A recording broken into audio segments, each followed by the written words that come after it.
best way to play NES, Super Nintendo, Nintendo 64, Genesis games, etc., etc. So, like, there's gotta be another, yep, there's another page. What the heck is all that? It's like flipped on both sides. Like Virtual Console, flashback consoles by AtGames and other companies. Retron-like systems, emulation for PCs, and onwards, including real systems. What do I think about that? I'm alright with emulation, but I prefer the real deal, because it's just the real thing. I prefer my cartridges over just downloads. It's just the way I am. Like, same with, like, as far as the Atari flashback consoles go, I like those, actually, quite a bit.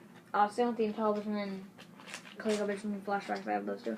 And the main reason I use those instead of the actual hardware is because the way you have to hook it up is so bullcrap with the RF. Because I don't think I have a working TV in my house that can do RF without modding it, and I really do not want to take the extra time to mod it, but I'm fine with those things. The Sega Genesis flashback is actually pretty cool. It can play cartridges, you can use original controllers on it, so that one I'm fine with. But for the price it is, honestly, you could just get an actual Genesis, but I have it anyways. Because I had no idea what the prices on the actual Genesis were at the time. So, and then Virtual Console, it's all well and good, but I would recommend picking up that May Flash adapter. If you are going to do that, make sure it has the NES hookup too. I use that for Super Nintendo right now, because I don't have an actual Super Nintendo, but I do have an actual NES now, so I'm fine with that. I also use emulate or Virtual Console for like Nintendo 64.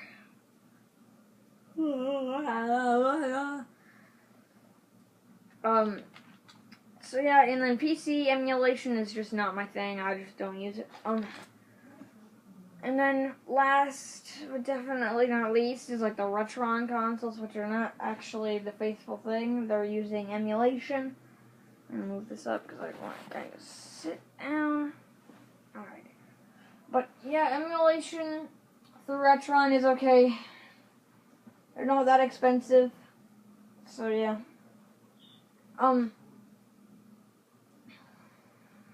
And other consoles like that 16-bit entertainment system, 8-bit entertainment system, that kind of stuff, honestly, I'm fine with that kind of stuff, but I would just say get the real deal. It's just better to have the actual console.